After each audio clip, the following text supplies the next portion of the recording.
Belle amie par Maupassant, partie 8 du livre audio, chapitre 4 de la partie 2 du roman. La place de la Trinité était presque déserte, sous un éclatant soleil de juillet. Une chaleur pesante écrasait Paris comme si l'air de là-haut, alourdi, brûlé, était retombé sur la ville, de l'air épais et cuisant qui faisait mal dans la poitrine. Les chutes d'eau, devant l'église, tombaient mollement.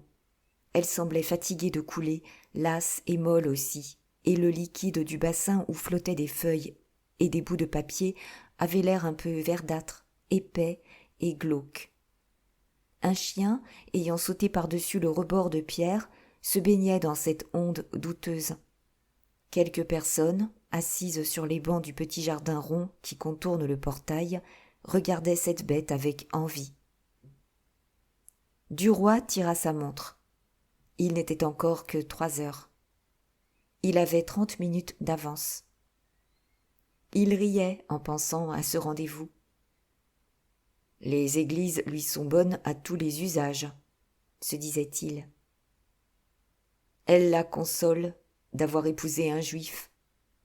Elle lui donne une attitude de protestation dans le monde politique, une allure comme il faut dans le monde distingué, et un abri pour ses rencontres galantes. Ce que c'est que l'habitude de se servir de la religion comme on se sert d'un « en tout cas ». S'il fait beau, c'est une canne. S'il fait du soleil, c'est une ombrelle. S'il pleut, c'est un parapluie. Et, si on ne sort pas, on le laisse dans l'antichambre. Et elles sont des centaines comme ça, qui se fichent du bon Dieu comme d'une guigne, mais qui ne veulent pas qu'on en dise du mal et qui le prennent à l'occasion pour entremetteurs.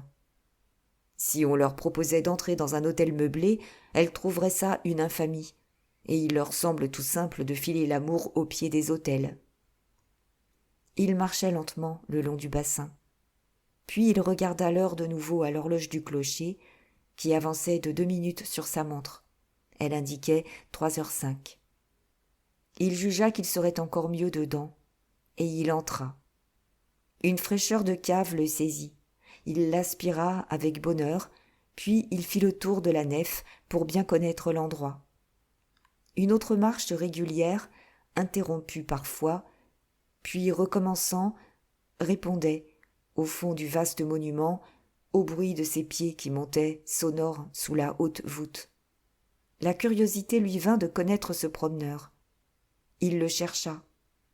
C'était un gros homme chauve qui allait le nez en l'air, le chapeau derrière le dos.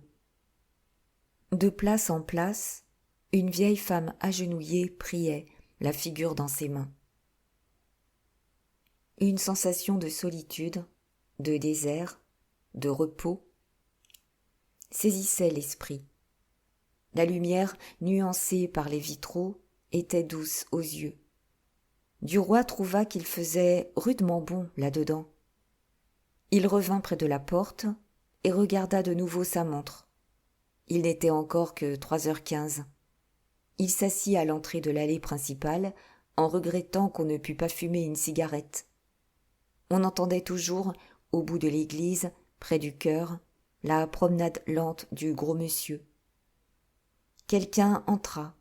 Georges se retourna brusquement. C'était une femme du peuple, en jupe de laine, une pauvre femme, qui tomba à genoux près de la première chaise et resta immobile, les doigts croisés, le regard au ciel, l'âme envolée dans la prière. Duroy la regardait avec intérêt, se demandant quel chagrin, quelle douleur, quel désespoir pouvait broyer ce cœur infime. Elle crevait de misère, c'était visible. Elle avait peut-être encore un mari qui la tuait de coups, ou bien un enfant mourant. Il murmurait mentalement. Les pauvres êtres. Y en a-t-il qui souffrent pourtant? Et une colère lui vint contre l'impitoyable nature. Puis il réfléchit que ces gueux croyaient au moins qu'on s'occupait d'eux là-haut, et que leur état civil se trouvait inscrit sur les registres du ciel avec la balance de la dette et de l'avoir. Là-haut, où donc? et du roi que le silence de l'église poussait au vaste rêve, jugeant d'une pensée la création, prononça du bout des lèvres « Comme c'est bête, tout ça !» Un bruit de robe le fit tressaillir. C'était elle. Il se leva, s'avança vivement. Elle ne lui tendit pas la main et murmura à voix basse « Je n'ai que peu d'instants. Il faut que je rentre. Mettez-vous à genoux près de moi, pour qu'on ne nous remarque pas. » Et elle s'avança dans la grande nef, cherchant un endroit convenable et sûr, en femme qui connaît bien la maison. Sa figure était cachée par un voile épais, et elle marchait à pas sourds qu'on entendait à peine. Quand elle fut arrivée près du chœur, elle se retourna et marmotta, de ce ton toujours mystérieux qu'on garde dans les églises. « Les bas-côtés vaudront mieux. On est trop en vue par ici. » Elle salua le tabernacle du maître-autel d'une grande inclinaison de tête, renforcée d'une légère révérence, et elle tourna à droite, revint un peu vers l'entrée, puis, prenant une résolution, elle s'empara d'un prie-dieu et s'agenouilla. Georges prit possession du prie-dieu voisin et, dès qu'ils furent immobiles, dans l'attitude de l'oraison, « Merci, merci, dit-il. Je vous adore. Je voudrais vous le dire toujours, vous raconter comment j'ai commencé à vous aimer, comment j'ai été séduit la première fois que je vous ai vu. Me permettrez-vous, un jour, de vider mon cœur, de vous exprimer tout cela ?» Elle l'écoutait dans une attitude de méditation profonde, comme si elle n'eût rien entendu. Elle répondit entre ses doigts. « Je suis folle de vous laisser me parler ainsi, folle d'être venue, folle de faire ce que je fais, de vous laisser croire que cette aventure peut avoir une suite. Oubliez cela, il le faut, et ne m'en reparlez jamais. » Elle attendit.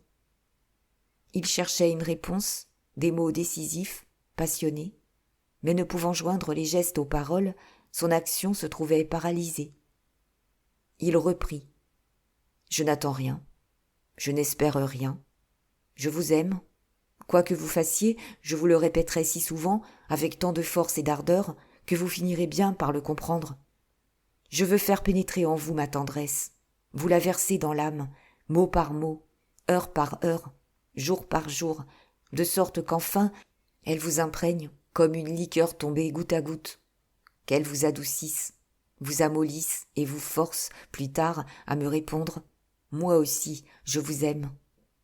Il sentait trembler son épaule contre lui et sa gorge palpiter, et elle balbutia très vite « Moi aussi, je vous aime ».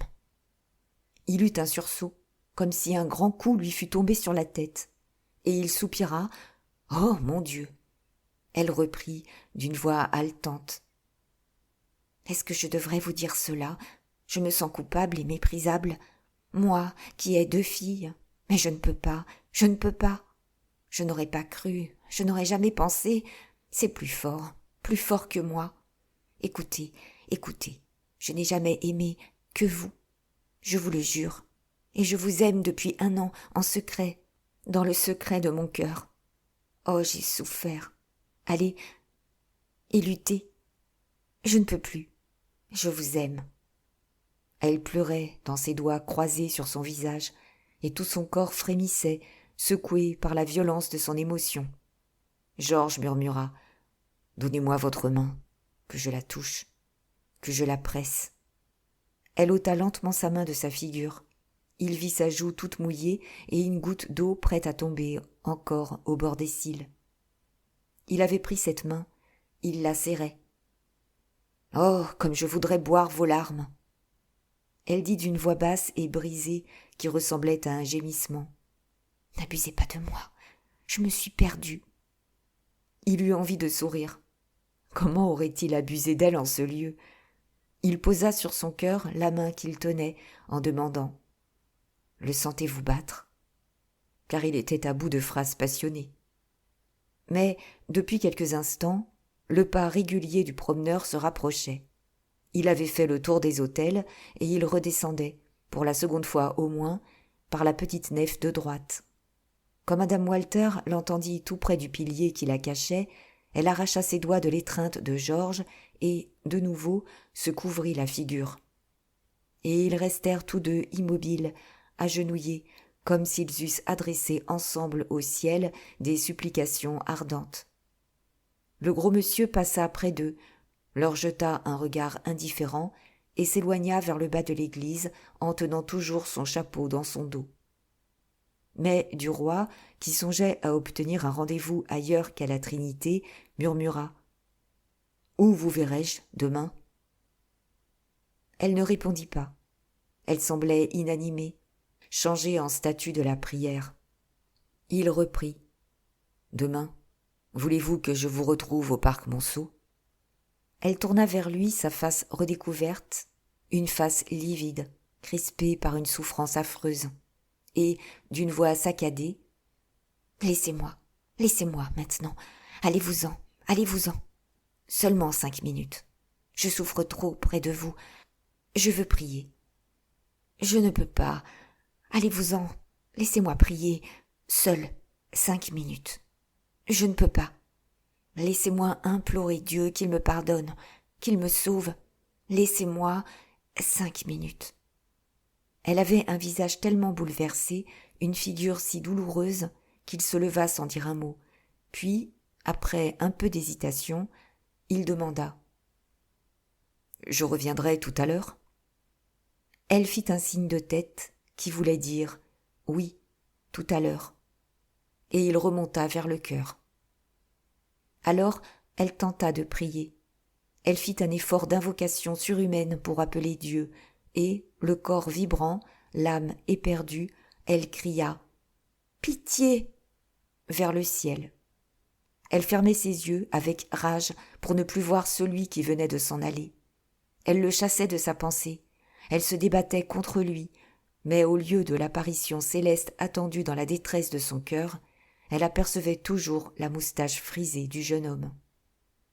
Depuis 1 an, elle luttait ainsi tous les jours, tous les soirs, contre cette obsession grandissante, contre cette image qui hantait ses rêves, qui hantait sa chair et troublait ses nuits. Elle se sentait prise comme une bête dans un filet, liée, jetée entre les bras de ce mal qui l'avait vaincue, conquise, rien que par le poil de sa lèvre et par la couleur de ses yeux. Et maintenant, dans cette église, tout près de Dieu, elle se sentait plus faible, plus abandonnée, plus perdue encore que chez elle. Elle ne pouvait plus prier. Elle ne pouvait penser qu'à lui. Elle souffrait déjà qu'il se fût éloigné. Elle luttait cependant en désespérée. Elle se défendait, appelait du secours de toute la force de son âme. Elle eût voulu mourir plutôt que de tomber ainsi, elle qui n'avait point failli. Elle murmurait des paroles éperdues de supplication. Mais elle écoutait le pas de Georges s'affaiblir dans le lointain des voûtes. Elle comprit que c'était fini, que la lutte était inutile. Elle ne voulait pas céder pourtant, et elle fut saisie par une de ces crises d'énervement qui jettent les femmes, palpitantes, hurlantes et tordues sur le sol. Elle tremblait de tous ses membres, sentant bien qu'elle allait tomber, se rouler entre les chaises en poussant des cris aigus. Quelqu'un s'approchait d'une marche rapide. Elle tourna la tête. C'était un prêtre. Alors elle se leva, courut à lui en tendant ses mains jointes, et elle balbutia « Oh, sauvez-moi, sauvez-moi !» Il s'arrêta, surpris. « Qu'est-ce que vous désirez, madame ?»« Je veux que vous me sauviez. Ayez pitié de moi. Si vous ne venez pas à mon aide, je suis perdu. » Il la regardait, se demandant si elle n'était pas folle. Il reprit. « Que puis-je faire pour vous ?» C'était un jeune homme grand, un peu gras, aux joues pleines et tombantes, teinté de noir par la barbe rasée avec soin. Un beau vicaire de ville, de quartier opulent, habitué aux riches pénitentes. « Recevez ma confession, dit-elle, et conseillez-moi, soutenez-moi, dites-moi ce qu'il faut faire. » Il répondit.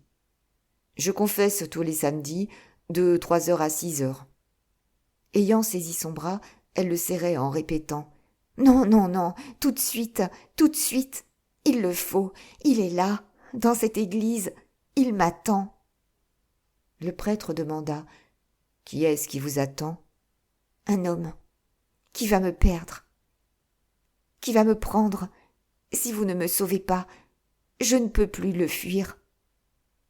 Je suis trop faible, si faible, si faible. » Elle s'abattit à ses genoux et, sanglotant, « Oh, ayez pitié de moi, mon père, sauvez-moi, au nom de Dieu, sauvez-moi !» Elle le tenait par sa robe noire pour qu'il ne pût s'échapper. Et lui, inquiet, regardait de tous les côtés si quelque œil malveillant ou dévot ne voyait point cette femme tomber à ses pieds. Comprenant, enfin, qu'il ne lui échapperait pas, « Relevez-vous, dit-il. J'ai justement sur moi la clé du confessionnal. » Et, fouillant dans sa poche, il en tira un anneau garni de clés, puis il en choisit une. Et il se dirigea, d'un pas rapide, vers les petites cabanes de bois, sortes de boîtes aux ordures de l'âme, où les croyants vident leurs péchés. Il entra par la porte du milieu qu'il referma sur lui, et madame Walter, s'étant jetée dans l'étroite case d'à côté, balbutia avec ferveur, avec un élan passionné d'espérance. « Bénissez-moi, mon père, parce que j'ai péché. » Duroy, ayant fait le tour du chœur, descendit la nef de gauche. Il arrivait au milieu quand il rencontra le gros monsieur chauve, allant toujours de son pas tranquille. Et il se demanda « Qu'est-ce que ce particulier-là peut bien faire ici ?» Le promeneur aussi avait ralenti sa marche et regardait Georges avec un désir visible de lui parler. Quand il fut tout près, il salua et, très poliment, « Je vous demande pardon, monsieur, de vous déranger, mais pourriez-vous me dire à quelle époque a été construit ce monument ?» Duroy répondit « Ma foi, je n'en sais trop rien. Je pense qu'il y a 20 ans ou 25 ans. C'est d'ailleurs la première fois que j'y entre. »« Moi aussi, je ne l'avais jamais vu. » Alors le journaliste, qu'un intérêt gagnait, reprit. « Il me semble que vous le visitez avec grand soin. Vous l'étudiez dans ses détails. » L'autre, avec résignation. « Je ne le visite pas, monsieur. J'attends ma femme qui m'a donné rendez-vous ici et qui est fort en retard. » Puis il se tut et, après quelques secondes, « Il fait rudement chaud dehors. » Duroy le considérait, lui trouvant une bonne tête, et, tout à coup, il s'imagina qu'il ressemblait à Forestier. « Vous êtes de la province ?» dit-il. « Oui, je suis de Rennes. Et vous, monsieur, c'est par curiosité que vous êtes entré dans cette église ?»« Non, j'attends une femme, moi. » Et, l'ayant salué, le journaliste s'éloigna, le sourire aux lèvres. En approchant de la grande porte, il revit la pauvresse, toujours à genoux, et priant toujours. Il pensa « Cristi, elle a l'invocation tenace. » Il n'était plus ému, il ne la plaignait plus. Il passa, et, doucement, se mit à remonter la nef de droite pour retrouver madame Walter. Il guettait de loin la place où il l'avait laissée. S'étonnant de ne pas l'apercevoir. Il crut s'être trompé de pilier, alla jusqu'au dernier et revint ensuite. Elle était donc partie. Il demeurait surpris et furieux. Puis il s'imagina qu'elle le cherchait et il refit le tour de l'église. Ne l'ayant point trouvée, il retourna s'asseoir sur la chaise qu'elle avait occupée, espérant qu'elle l'y rejoindrait. Et il attendit. Bientôt, un léger murmure de voix éveilla son attention. Il n'avait vu personne dans ce coin de l'église. D'où venait donc ce chuchotement ? Il se leva pour chercher, et il aperçut, dans la chapelle voisine, les portes du confessionnal. Un bout de robe sortait de l'une et traînait sur le pavé. Il s'approcha pour examiner la femme. Il la reconnut. Elle se confessait. Il sentit un désir violent de la prendre par les épaules et de l'arracher de cette boîte. Puis il pensa « Bah, c'est le tour du curé, ce sera le mien demain. » Et il s'assit tranquillement en face des guichets de la pénitence, attendant son heure. et ricanant, à présent, de l'aventure. Il attendit longtemps. Enfin, madame Walter se releva, se retourna, le vit, et vint à lui. Elle avait un visage froid et sévère. « Monsieur, dit-elle, je vous prie de ne pas m'accompagner, de ne pas me suivre, et de ne plus venir seul chez moi. Vous ne seriez point reçu. Adieu. » Et elle s'en alla, d'une démarche digne. Il la laissa s'éloigner, car il avait pour principe de ne jamais forcer les événements. Puis, comme le prêtre, un peu troublé, sortait à son tour de son réduit, il marcha droit à lui, et, le regardant au fond des yeux, il lui grogna dans le nez. « Si vous ne portiez point une jupe, vous, quelle paire de soufflets sur votre vilain museau !» Puis il pivota sur ses talons et sortit de l'église en sifflotant.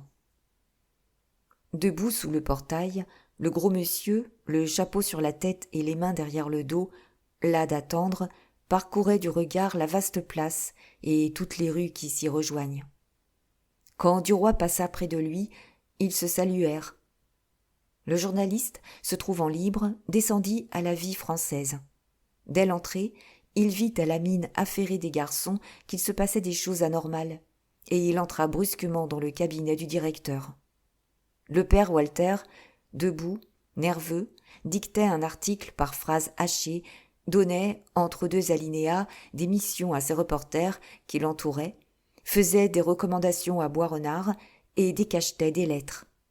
Quand Duroy entra, le patron poussa un cri de joie. « Ah, quelle chance! Voilà bel ami !» Il s'arrêta net, un peu confus, et s'excusa. « Je vous demande pardon de vous avoir appelé ainsi. Je suis très troublé par les circonstances. Et puis, j'entends ma femme et mes filles vous nommer bel ami du matin au soir, et je finis par en prendre moi-même l'habitude. Vous ne m'en voulez pas ?»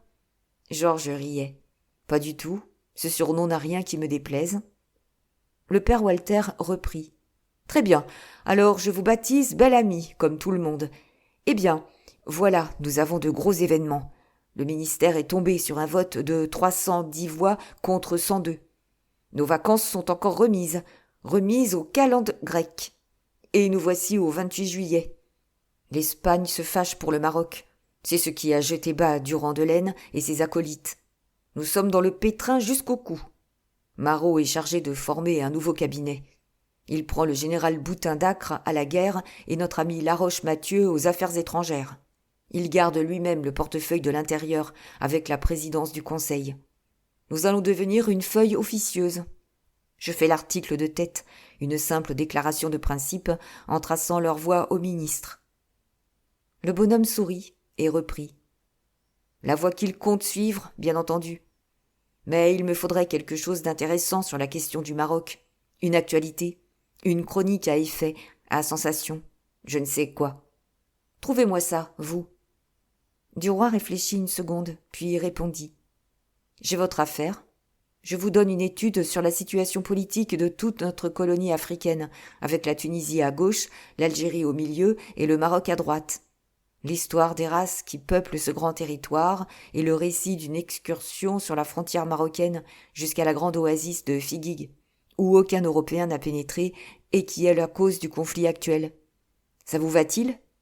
Le père Walter s'écria « Admirable ! Et quel titre ?»« De Tunis à Tanger. »« Superbe !» Et Duroy s'en alla fouiller dans la collection de la vie française pour retrouver son premier article, les Mémoires d'un chasseur d'Afrique, qui, débaptisé, retapé et modifié, ferait admirablement l'affaire, d'un bout à l'autre, puisqu'il y était question de politique coloniale, de la population algérienne et d'une excursion dans la province d'Oran. En 3/4 d'heure, la chose fut refaite, rafistolée, mise au point, avec une saveur d'actualité et des louanges pour le nouveau cabinet. Le directeur, ayant lu l'article, déclara « C'est parfait, parfait, parfait. Vous êtes un homme précieux. Tous mes compliments. » Et Duroy rentra à dîner, enchanté de sa journée, malgré l'échec de la Trinité, car il sentait bien la partie gagnée. Sa femme, fiévreuse, l'attendait. Elle s'écria en le voyant. « Tu sais que Laroche est ministre des Affaires étrangères ? Oui. Je viens même de faire un article sur l'Algérie à ce sujet. Quoi donc ? Tu le connais. Le premier que nous ayons écrit ensemble. Les Mémoires d'un chasseur d'Afrique. Revu et corrigé pour la circonstance. Elle sourit. Ah oui, mais ça va très bien. Puis, après avoir songé quelques instants. J'y pense. Cette suite que tu devais faire alors et que tu as laissée en route, nous pouvons nous y mettre à présent. Ça nous donnera une jolie série bien en situation. Il répondit en s'asseyant devant son potage. Parfaitement. Rien ne s'y oppose plus, maintenant que ce cocu de forestier est trépassé. Elle répliqua vivement d'un ton sec, blessé. Cette plaisanterie est plus que déplacée, et je te prie d'y mettre un terme. Voilà trop longtemps qu'elle dure. Il allait riposter avec ironie. On lui apporta une dépêche contenant cette seule phrase, sans signature. J'avais perdu la tête. Pardonnez-moi, et venez demain, 4 heures, au parc Monceau. Il comprit, et, le cœur tout à coup plein de joie, il dit à sa femme, en glissant le papier bleu dans sa poche. Je ne le ferai plus, ma chérie. C'est bête. Je le reconnais. Et il recommença à dîner. Tout en mangeant, il se répétait ces quelques mots. J'avais perdu la tête. Pardonnez-moi, et venez demain, 4 heures, au parc Monceau. Donc, elle cédait. Cela voulait dire « Je me rends, je suis à vous, où vous voudrez, quand vous voudrez. » Il se mit à rire. Madeleine demanda « Qu'est-ce que tu as ?»« Pas grand-chose. Je pense à un curé que j'ai rencontré tantôt et qui avait une bonne binette. » Duroy arriva juste à l'heure au rendez-vous du lendemain. Sur tous les bancs du parc étaient assis des bourgeois accablés par la chaleur et des bonnes nonchalantes qui semblaient rêver pendant que les enfants se roulaient dans le sable des chemins. Il trouva madame Walter dans la petite ruine antique où coule une source. Elle faisait le tour du cirque étroit de colonnettes, d'un air inquiet et malheureux. Aussitôt qu'il l'eut salué, « Comme il y a du monde dans ce jardin, dit-elle. » Il saisit l'occasion. « Oui, c'est vrai. Voulez-vous venir autre part ?»« Mais où ?»« N'importe où. Dans une voiture, par exemple. Vous baisserez le store de votre côté et vous serez bien à l'abri. »« Oui, j'aime mieux ça. Ici, je meurs de peur. »« Eh bien, vous allez me retrouver dans 5 minutes à la porte qui donne sur le boulevard extérieur. J'y arriverai avec un fiacre. » Et il partit en courant. Dès qu'elle l'eut rejoint et qu'elle eut bien voilé la vitre de son côté, elle demanda « Où avez-vous dit au cocher de nous conduire ?» Georges répondit « Ne vous occupez de rien, il est au courant. » Il avait donné à l'homme l'adresse de son appartement de la rue de Constantinople. Elle reprit « Vous ne vous figurez pas comme je souffre à cause de vous, comme je suis tourmentée et torturée. Hier, j'ai été dure dans l'église. Mais je voulais vous fuir à tout prix. J'ai tellement peur de me trouver seule avec vous. M'avez-vous pardonné ?» Il lui serrait les mains. « Oui, oui. Qu'est-ce que je ne vous pardonnerai pas, vous aimant comme je vous aime ?» Elle le regardait d'un air suppliant. « Écoutez, il faut me promettre de me respecter, de ne pas... Autrement, je ne pourrai plus vous revoir. » Il ne répondit point d'abord. Il avait sous la moustache ce sourire fin qui troublait les femmes.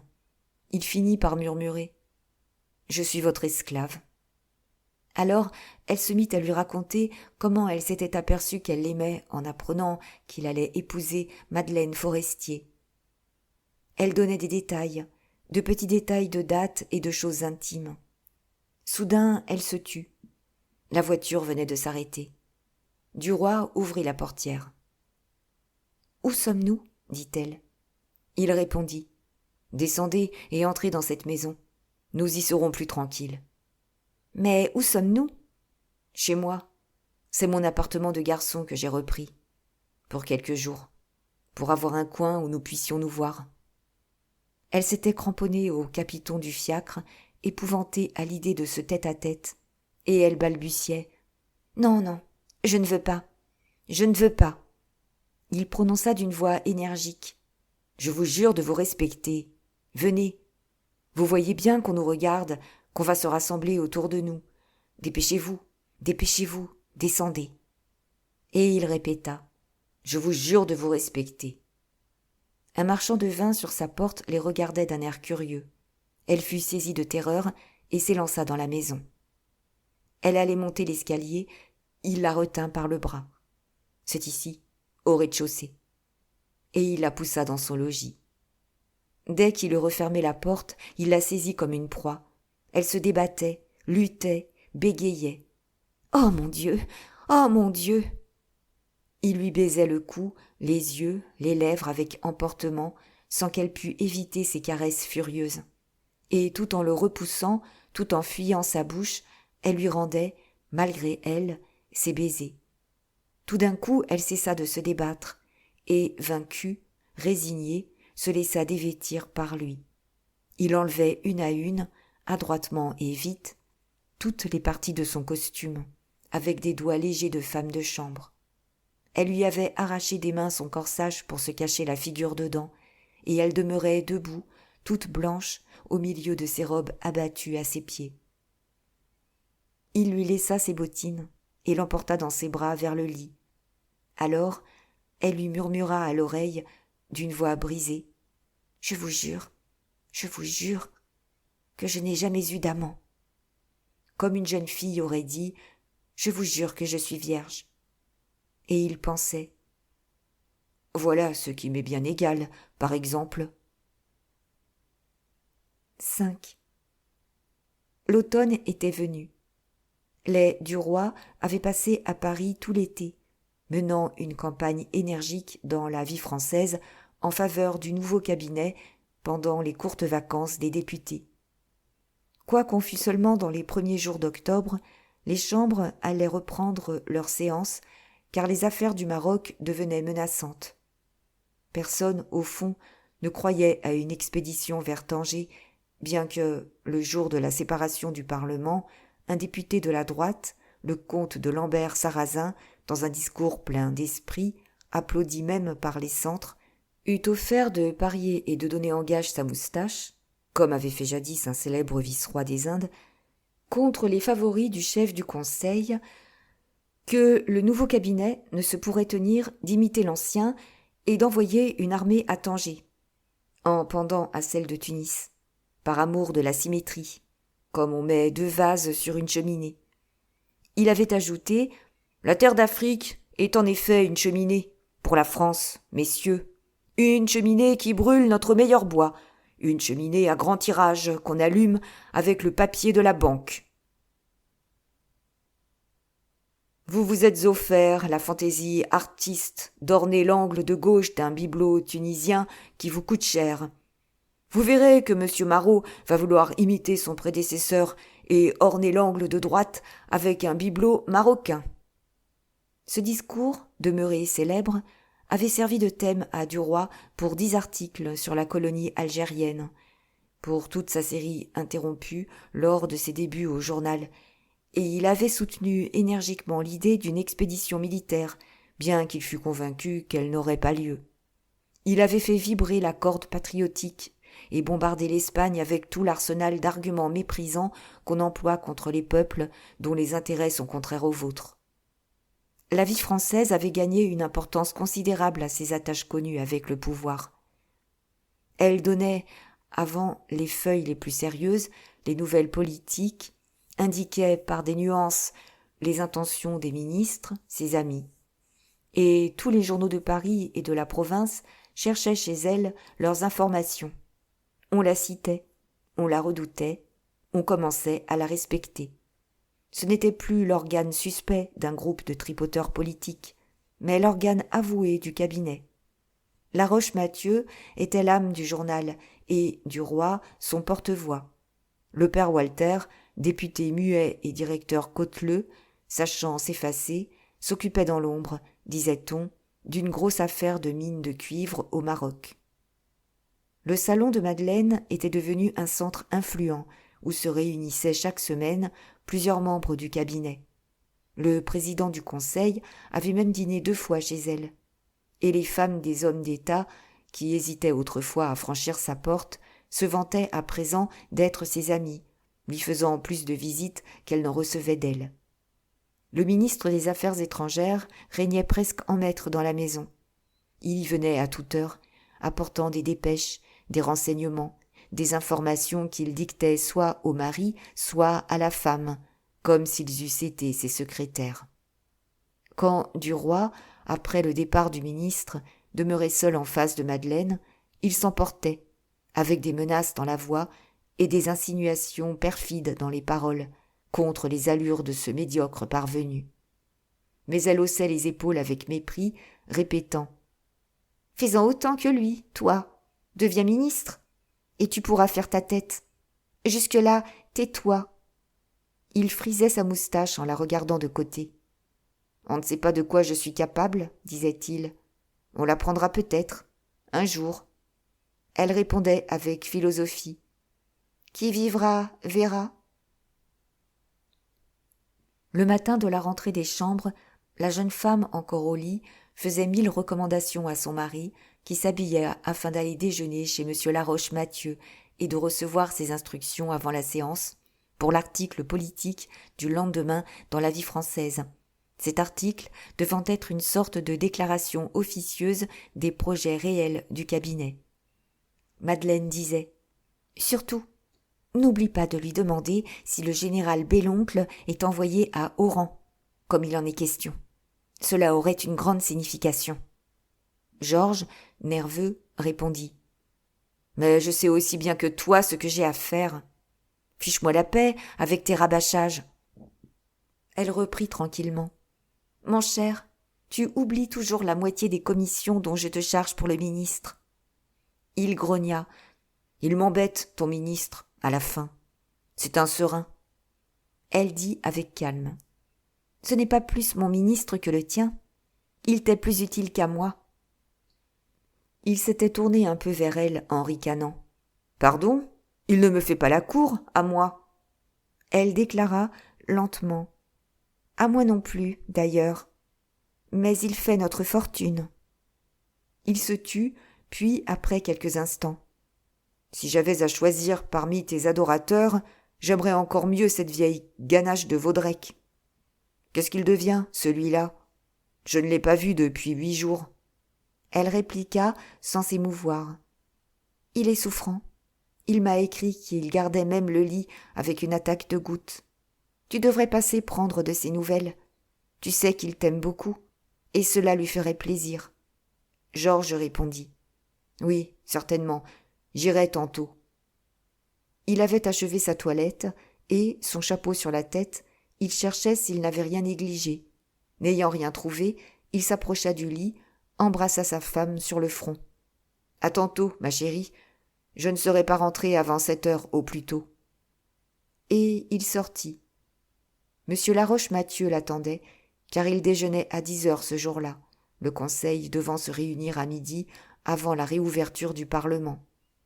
Dès qu'ils furent à table, seul avec le secrétaire particulier du ministre, Madame Laroche-Mathieu n'ayant pas voulu changer l'heure de son repas, Duroy parla de son article.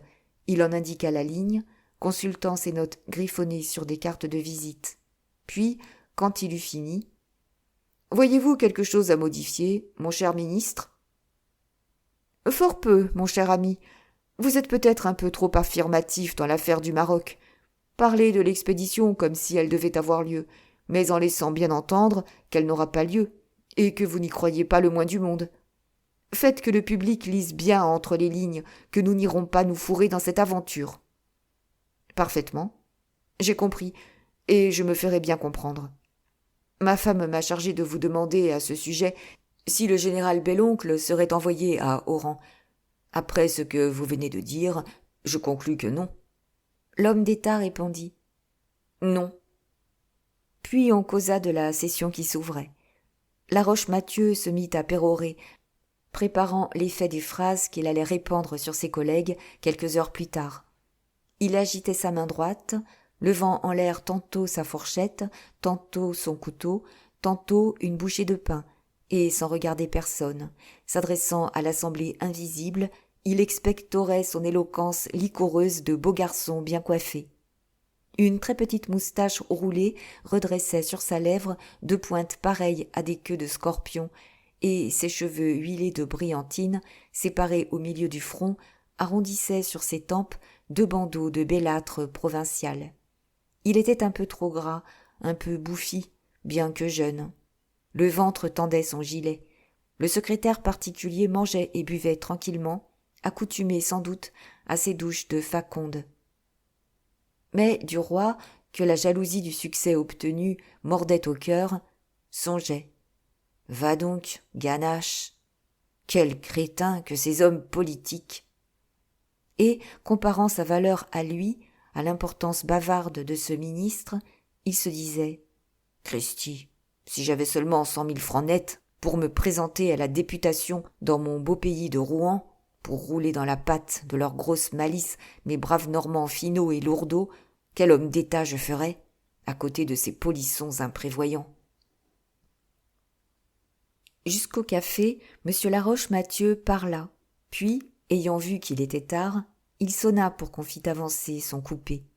Et, tendant la main au journaliste, « C'est bien compris, mon cher ami. »« Parfaitement, mon cher ministre. Comptez sur moi. » Et Duroy s'en alla tout doucement vers le journal pour commencer son article, car il n'avait rien à faire jusqu'à 4 heures. À 4 heures, il devait retrouver, rue de Constantinople, Madame de Marelle, qui l'y voyait toujours régulièrement 2 fois par semaine, le lundi et le vendredi. Mais en rentrant de la rédaction, on lui remit une dépêche fermée. Elle était de Madame Walter et disait « Il faut absolument que je te parle aujourd'hui. C'est très grave, très grave. Attends-moi à 2 heures, rue de Constantinople. Je peux te rendre un grand service. Ton amie jusqu'à la mort, Virginie. » Il jura « Nom de Dieu, quel crampon !»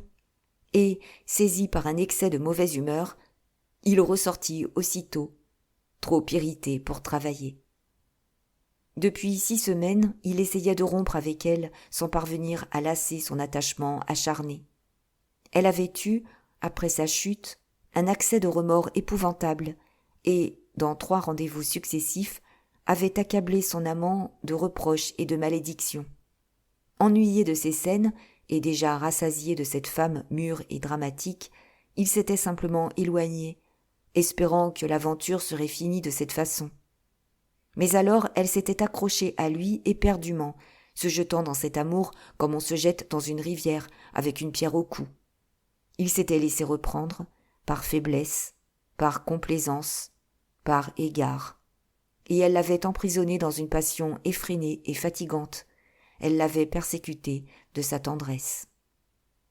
Elle voulait le voir tous les jours, l'appelait à tout moment par des télégrammes, pour des rencontres rapides au coin des rues, dans un magasin, dans un jardin public.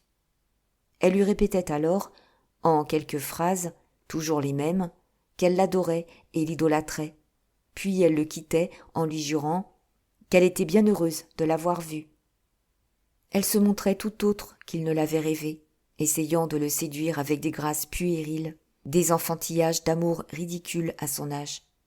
Étant demeurée jusque-là strictement honnête, vierge de cœur, fermée à tout sentiment, ignorante de toute sensualité, ça avait été tout d'un coup, chez cette femme sage, dont la quarantaine tranquille semblait un automne pâle après un été froid, ça avait été une sorte de printemps fané, plein de petites fleurs mal sorties et de bourgeons avortés, une étrange éclosion d'amour de fillette, d'amour tardif, ardent et naïf, fait d'élans imprévus, de petits cris de 16 ans, de cajoleries embarrassantes, de grâces vieillies sans avoir été jeunes. Elle lui écrivait 10 lettres en un jour, des lettres niaisement folles, d'un style bizarre, poétique et risible, orné comme celui des Indiens, plein de noms de bêtes et d'oiseaux. Dès qu'ils étaient seuls, elle l'embrassait avec des gentillesses lourdes de grosses gamines, des mous de lèvres un peu grotesques, des sauteries qui secouaient sa poitrine trop pesante sous l'étoffe du corsage. Il était surtout écœuré de l'entendre dire « Mon rat, mon chien, mon chat, mon bijou, mon oiseau bleu, mon trésor », et de la voir s'offrir à lui chaque fois avec une petite comédie de pudeur enfantine, de petits mouvements de crainte qu'elle jugeait gentils, et de petits jeux de pensionnaire dépravés. Elle demandait « À qui cette bouche-là » et quand il ne répondait pas tout de suite « C'est à moi », elle insistait jusqu'à le faire pâlir d'énervement. Elle aurait dû sentir, lui semblait-il, qu'il faut, en amour, un tact, une adresse, une prudence et une justesse extrême, que s'étant donné à lui, elle, mûre, mère de famille, femme du monde, elle devait se livrer gravement, avec une sorte d'emportement contenu, sévère, avec des larmes peut-être, mais avec des larmes de Didon, non plus avec celles de Juliette. Elle lui répétait sans cesse « Comme je t'aime, mon petit, m'aimes-tu autant, dis, mon bébé ?» Il ne pouvait plus l'entendre prononcer « mon petit » ni « mon bébé » sans avoir envie de l'appeler « ma vieille ». Elle lui disait « Quelle folie j'ai faite de te céder, mais je ne le regrette pas, c'est si bon d'aimer. » Tout cela semblait à Georges irritant dans cette bouche. Elle murmurait « C'est si bon d'aimer », comme l'aurait fait une ingénue au théâtre. Et puis, elle l'exaspérait par la maladresse de sa caresse. Devenue soudain sensuelle sous le baiser de ce beau garçon qui avait si fort allumé son sang, elle apportait dans son étreinte une ardeur inhabile et une application sérieuse qui donnait à rire à Duroy et le faisait songer au vieillard qui essaie d'apprendre à lire. Et quand elle aurait dû le meurtrir dans ses bras, en le regardant ardemment de cet œil profond et terrible qu'ont certaines femmes défraîchies, superbes en leur dernier amour, quand elle aurait dû le mordre de sa bouche muette et frissonnante en l'écrasant sous sa chair épaisse et chaude, fatiguée mais insatiable, elle se trémoussait comme une gamine et zézayait pour être gracieuse. « T'aimes tant, mon petit, t'aimes tant. Fais un beau amour à ta petite femme. » Il avait alors une envie folle de jurer, de prendre son chapeau et de partir en tapant la porte. Il s'était vu souvent, dans les premiers temps, rue de Constantinople, mais Duroy, qui redoutait une rencontre avec madame de Marelle, trouvait 1000 prétextes maintenant pour se refuser à ses rendez-vous. Il avait dû alors venir presque tous les jours chez elle, tantôt déjeuner, tantôt dîner. Elle lui serrait la main sous la table, lui tendait sa bouche derrière les portes. Mais lui s'amusait surtout à jouer avec Suzanne, qui l'égayait par ses drôleries. Dans son corps de poupée s'agitait un esprit agile et malin, imprévu et sournois, qui faisait toujours la parade comme une marionnette de foire. Elle se moquait de tout et de tout le monde, avec un à-propos mordant. Georges excitait sa verve, la poussait à l'ironie, et ils s'entendaient à merveille. Elle l'appelait à tout instant. « Écoutez, belle amie, venez ici, belle amie !» Il quittait aussitôt la maman pour courir à la fillette, qui lui murmurait quelques méchancetés dans l'oreille, et ils riaient de tout leur cœur. Cependant, dégoûté de l'amour de la mère, il en arrivait à une insurmontable répugnance. Il ne pouvait plus la voir, ni l'entendre, ni penser à elle sans colère. Il cessa donc d'aller chez elle, de répondre à ses lettres et de céder à ses appels. Elle comprit enfin qu'il ne l'aimait plus, et souffrit horriblement. Mais elle s'acharna, elle l'épia, le suivit, l'attendit dans un fiacre au store baissé, à la porte du journal, à la porte de sa maison, dans les rues où elle espérait qu'il passerait. Il avait envie de la maltraiter, de l'injurier, de la frapper, de lui dire nettement « Zut, j'en ai assez, vous m'embêtez !» Mais il gardait toujours quelque ménagement à cause de la vie française. Et il tâchait, à force de froideur, de dureté enveloppée d'égards et même de paroles rudes par moments, de lui faire comprendre qu'il fallait bien que cela finît. Elle s'entêtait surtout à chercher des ruses pour l'attirer rue de Constantinople, et il tremblait sans cesse que les deux femmes ne se trouvassent un jour, nez à nez, à la porte. Son affection pour madame de Marelle, au contraire, avait grandi pendant l'été. Il l'appelait son gamin, et décidément elle lui plaisait. Leurs deux natures avaient des crochets pareils. Ils étaient bien, l'un et l'autre, de la race aventureuse des vagabonds de la vie, de ces vagabonds mondains qui ressemblent fort, sans s'en douter, aux bohèmes des grandes routes. Ils avaient eu un été d'amour charmant, un été d'étudiants qui font la noce, s'échappant pour aller déjeuner ou dîner à Argenteuil, à Bougival, à Maison, à Poissy, passant des heures dans un bateau à cueillir des fleurs le long des berges. Elle adorait les fritures de Seine, les giblottes et les matelotes, les tonnelles des cabarets et les cris des canotiers. Il aimait partir avec elle, par un jour clair, sur l'impériale d'un train de banlieue, et traverser, en disant des bêtises gaies, la vilaine campagne de Paris où bourgeonnent d'affreux chalets bourgeois. Et, quand il lui fallait rentrer pour dîner chez madame Walter, il haïssait la vieille maîtresse acharnée, en souvenir de la jeune, qu'il venait de quitter, et qui avait défloré ses désirs et moissonné son ardeur dans les herbes du bord de l'eau. Il se croyait enfin à peu près délivré de la patronne, à qui il avait exprimé d'une façon claire, presque brutale, sa résolution de rompre, quand il reçut au journal le télégramme l'appelant, à 2 heures, rue de Constantinople. Il le relisait en marchant. « Il faut absolument que je te parle aujourd'hui. C'est très grave, très grave. Attends-moi à 2 heures, rue de Constantinople. Je peux te rendre un grand service. Ton amie jusqu'à la mort, Virginie. » Il pensait. « Qu'est-ce qu'elle me veut encore, cette vieille chouette ? Je parie qu'elle n'a rien à me dire. Elle va me répéter qu'elle m'adore. Pourtant, il faut voir. Elle parle d'une chose très grave et d'un grand service. C'est peut-être vrai. Et Clotilde qui vient à 4 heures. Il faut que j'expédie la première à 3 heures au plus tard. Sacristi. Pourvu qu'elle ne se rencontre pas. Quelle rosse de femme ! Et il songea qu'en effet la sienne était la seule qui ne le tourmentait jamais. Elle vivait de son côté, et elle avait l'air de l'aimer beaucoup aux heures destinées à l'amour, car elle n'admettait pas qu'on dérangeât l'ordre immuable des occupations ordinaires de la vie. Il allait, à pas lents, vers son logis de rendez-vous, s'excitant mentalement contre la patronne. « Ah, je vais la recevoir d'une jolie façon, si elle n'a rien à me dire. Le français de Cambronne sera académique auprès du mien. Je lui déclare que je ne fiche plus les pieds chez elle, d'abord. » Et il entra pour entendre madame Walter. Elle arriva presque aussitôt, et dès qu'elle l'eut aperçu, « Ah, tu as reçu ma dépêche.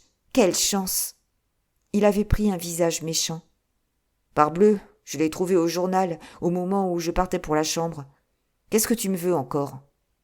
Elle avait relevé sa voilette pour l'embrasser, et elle s'approchait avec un air craintif et soumis de chienne souvent battue.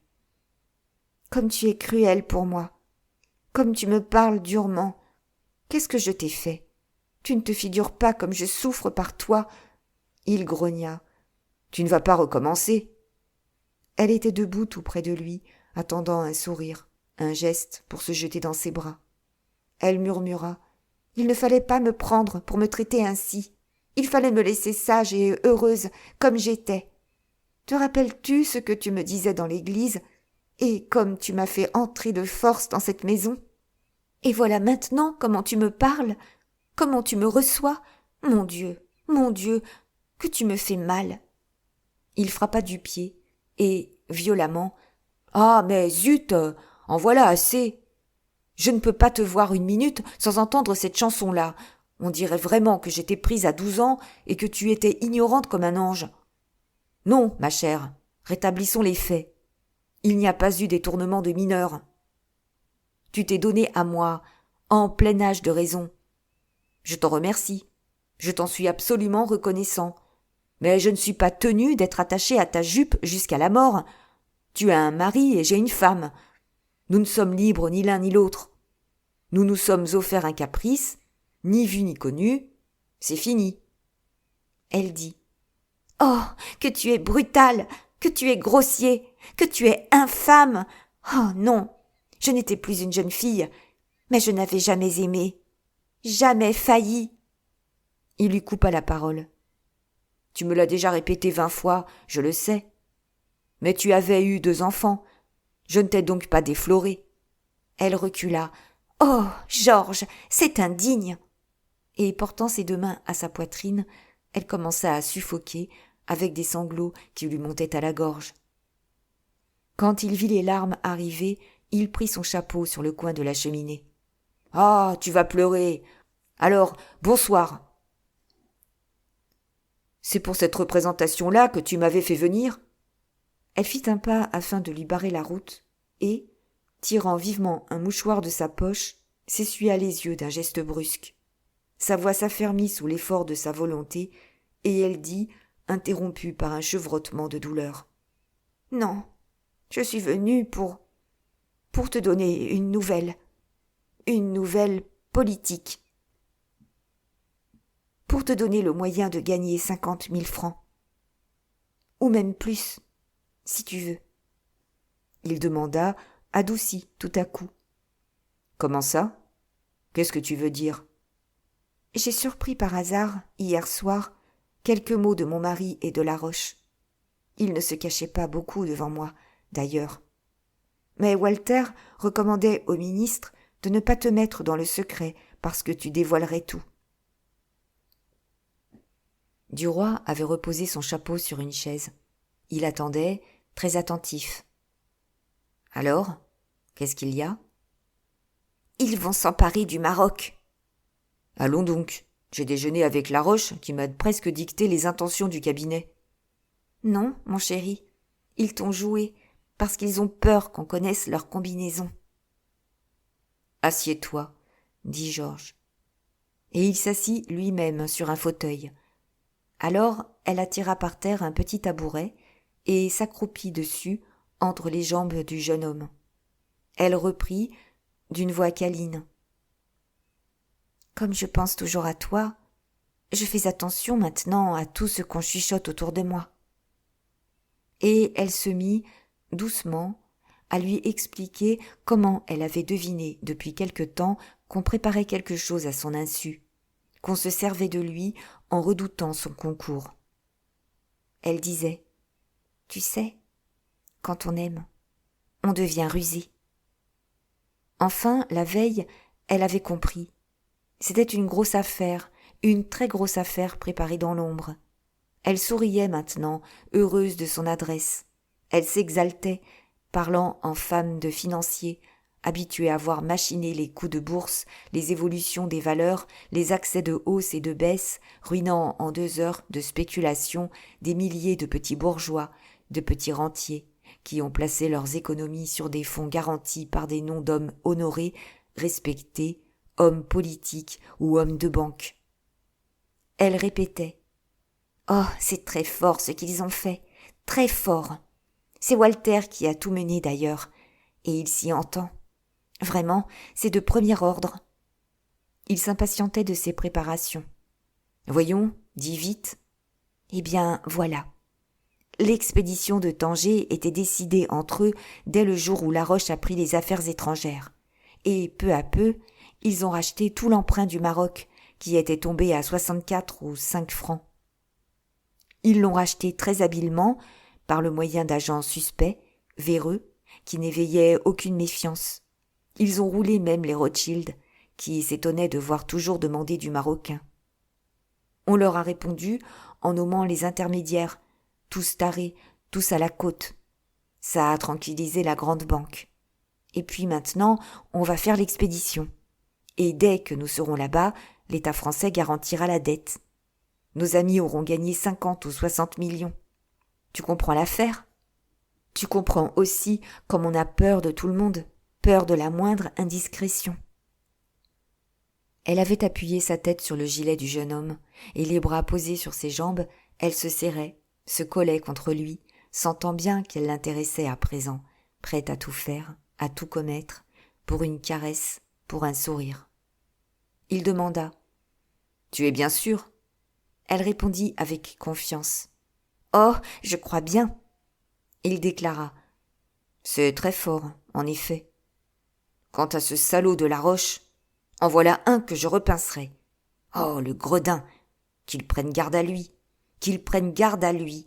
Sa carcasse de ministre me restera entre les doigts. Puis il se mit à réfléchir, et il murmura. « Il faudrait pourtant profiter de ça. »« Tu peux encore acheter de l'emprunt, dit-elle. Il n'est qu'à 72 francs. » Il reprit. « Oui, mais je n'ai pas d'argent disponible. » Elle leva les yeux vers lui, des yeux pleins de supplication. « J'y ai pensé, mon chat, et si tu étais bien gentil, si tu m'aimais un peu, tu me laisserais t'en prêter. » Il répondit brusquement, presque durement. « Quant à ça, non, par exemple. » Elle murmura, d'une voix implorante. « Écoute, il y a une chose que tu peux faire sans emprunter de l'argent. Je voulais en acheter pour 10 000 francs de cet emprunt, moi, pour me créer une petite cassette. Eh bien, j'en prendrai pour 20 000. Tu te mets de moitié, tu comprends bien que je ne vais pas rembourser ça à Walter. Il n'y a donc rien à payer pour le moment. Si ça réussit, tu gagnes 70 000 francs. Si ça ne réussit pas, tu me devras 10 000 francs que tu me payeras à ton gré. » Il dit encore. « Non, je n'aime guère ces combinaisons-là. » Alors elle raisonna pour le décider. Elle lui prouva qu'il engageait en réalité 10 000 francs sur parole, qu'il courait des risques, par conséquent, qu'elle ne lui avançait rien puisque les déboursés étaient faits par la banque Walter. Elle lui démontra en outre que c'était lui qui avait mené dans la vie française toute la campagne politique qui rendait possible cette affaire, qu'il serait bien naïf en n'en profitant pas. Il hésitait encore. Elle ajouta. « Mais songe donc qu'en vérité c'est Walter qui te les avance, ces 10 000 francs, et que tu lui as rendu des services qui valent plus que ça. » « Eh bien, soit, dit-il. Je me mets de moitié avec toi. Si nous perdons, je te rembourserai 10 000 francs. » Elle fut si contente qu'elle se releva, saisit à deux mains sa tête et se mit à l'embrasser avidement. Il ne se défendit point d'abord, puis, comme elle s'enhardissait, l'étreignant et le dévorant de caresses, il songea que l'autre allait venir tout à l'heure et que s'il faiblissait, il perdrait du temps et laisserait au bras de la vieille une ardeur qu'il valait mieux garder pour la jeune. Alors il la repoussa doucement. « Voyons, sois sage, dit-il. » Elle le regarda avec des yeux désolés. « Oh, Georges, je ne peux même plus t'embrasser. » Il répondit. « Non, pas aujourd'hui. J'ai un peu de migraine et cela me fait mal. » Alors elle se rassit, docile, entre ses jambes. Elle demanda. « Veux-tu venir dîner demain à la maison ? Quel plaisir tu me ferais !» Il hésita, puis n'osa point refuser. « Mais oui, certainement. »« Merci, mon chéri. » Elle frottait lentement sa joue sur la poitrine du jeune homme, d'un mouvement câlin et régulier, et un de ses longs cheveux noirs se prit dans le gilet. Elle s'en aperçut, et une idée folle traversa l'esprit, une de ces idées superstitieuses qui sont souvent toute la raison des femmes. Elle se mit à enrouler tout doucement ce cheveu autour d'un bouton, puis elle en attacha un autre au bouton suivant, un autre encore à celui du dessus. À chaque bouton, elle en nouait un. Il allait les arracher tout à l'heure en se levant. Il lui ferait mal. Quel bonheur! Et il emporterait quelque chose d'elle sans le savoir. Il emporterait une petite mèche de sa chevelure, qu'il n'avait jamais demandée. C'était un lien par lequel elle l'attachait, un lien secret, invisible, un talisman qu'elle laissait sur lui. Sans le vouloir, il penserait à elle. Il rêverait d'elle. Il l'aimerait un peu plus le lendemain.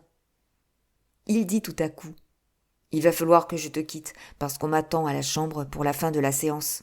Je ne puis manquer aujourd'hui. » Elle soupira. « Oh, déjà !» Puis, résignée. « Va, mon chéri, mais tu viendras dîner demain. » Et, brusquement, elle s'écarta.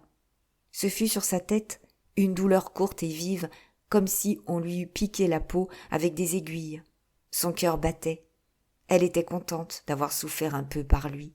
« Adieu, dit-elle. » Il la prit dans ses bras avec un sourire compatissant et lui baisa les yeux froidement.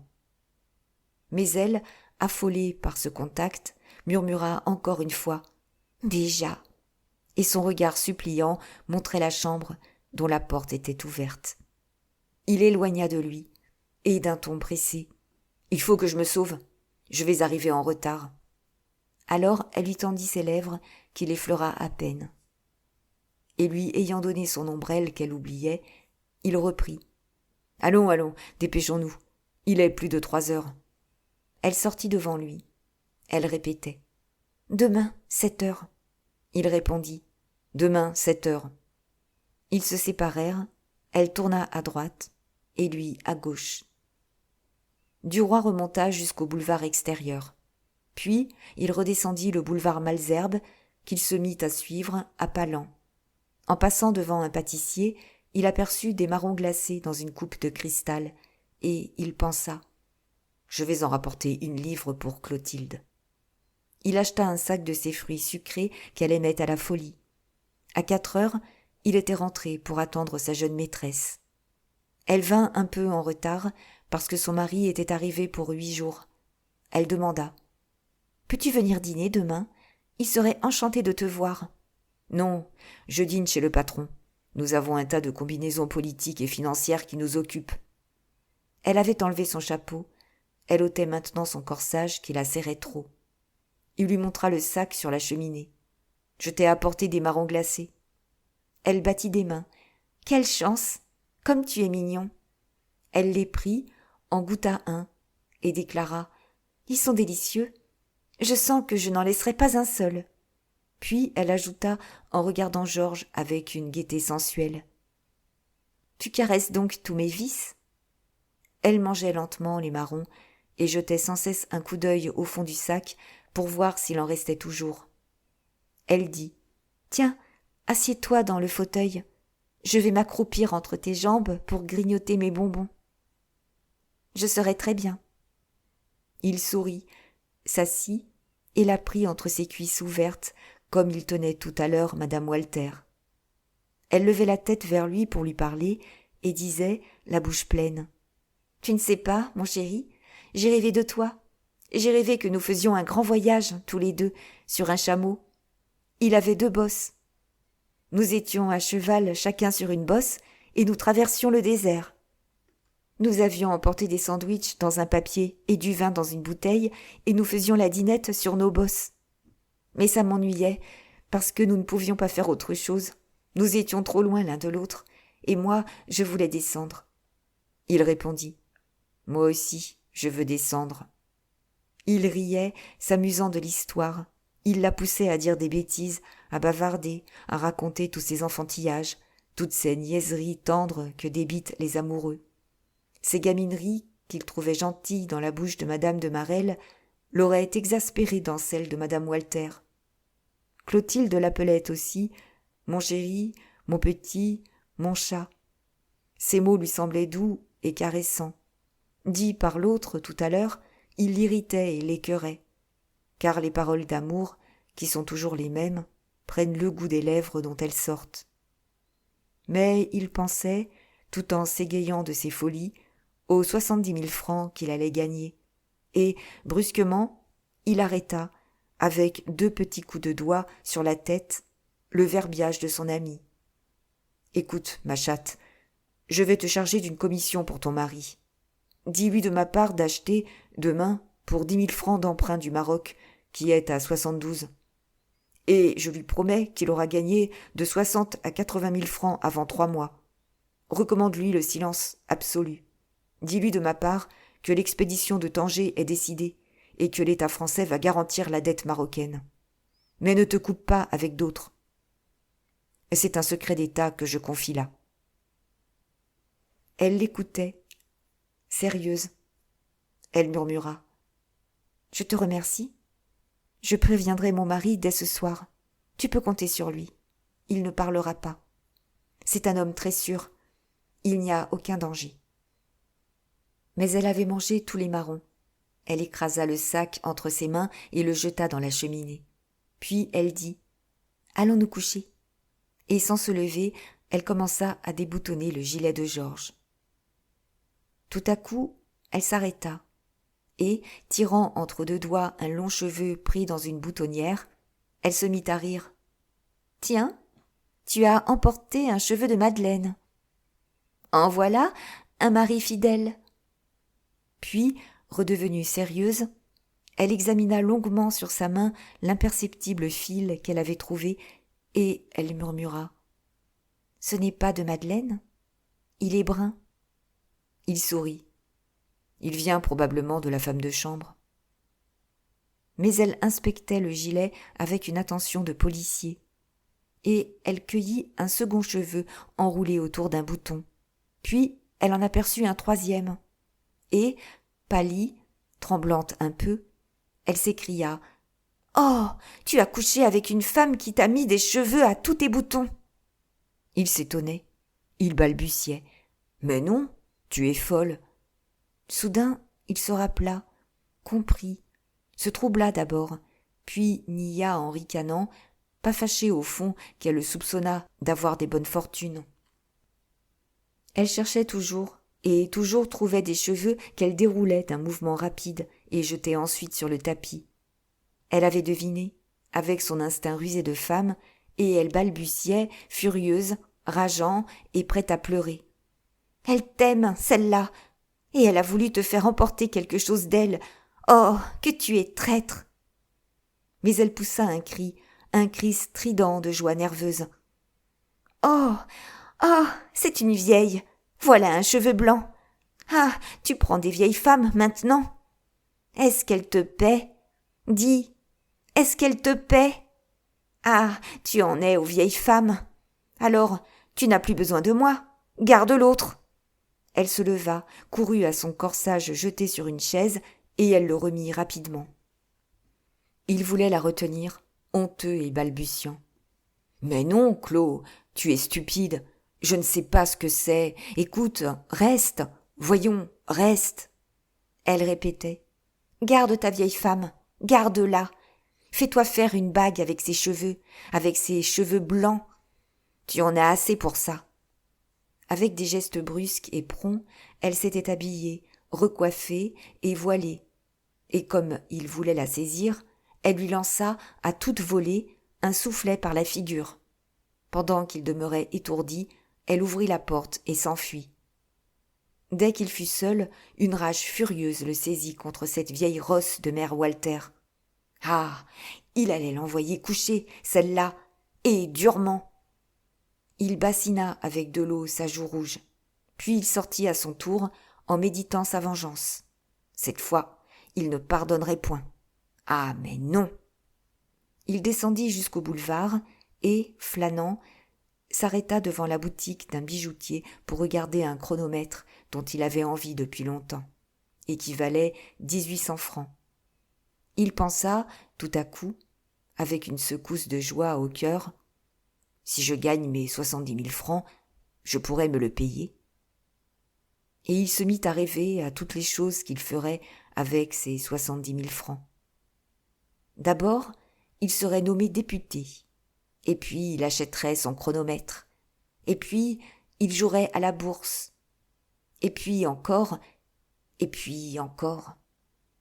Il ne voulait pas entrer au journal, préférant causer avec Madeleine avant de revoir Walter et d'écrire son article. Et il se mit en route pour revenir chez lui. Il atteignait la rue Drouot quand il s'arrêta net. Il avait oublié de prendre des nouvelles du comte de Vaudrec, qui demeurait chaussée d'Antin. Il revint donc, flânant toujours, pensant à 1000 choses, dans une songerie heureuse, à des choses douces, à des choses bonnes, à la fortune prochaine, et aussi à cette crapule de la Roche et à cette vieille teigne de patronne. Il ne s'inquiétait point, d'ailleurs, de la colère de Clotilde, sachant bien qu'elle pardonnait vite. Quand il demanda au concierge de la maison où demeurait le comte de Vaudrec, « Comment va monsieur de Vaudrec ?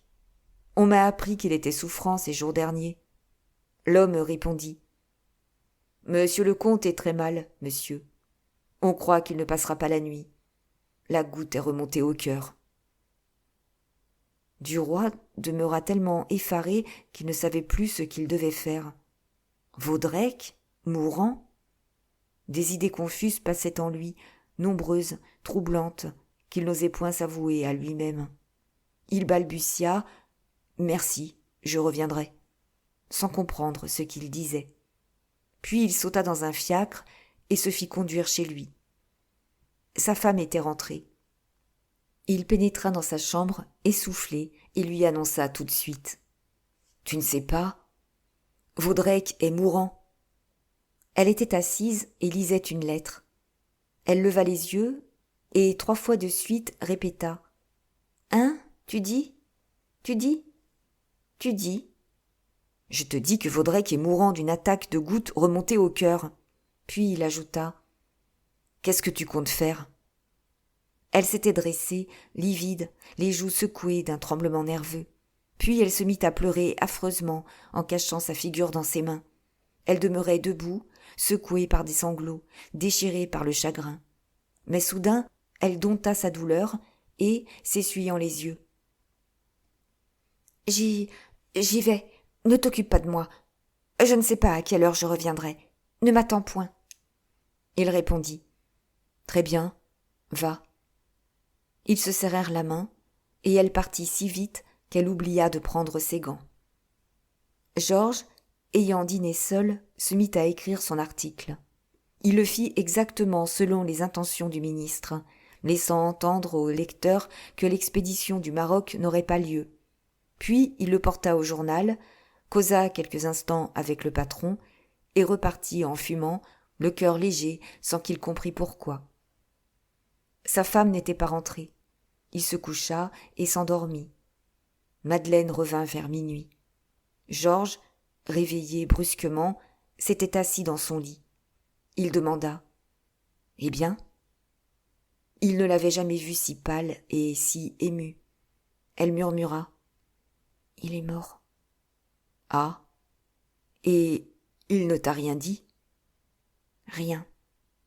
Il avait perdu connaissance quand je suis arrivée. » Georges songeait.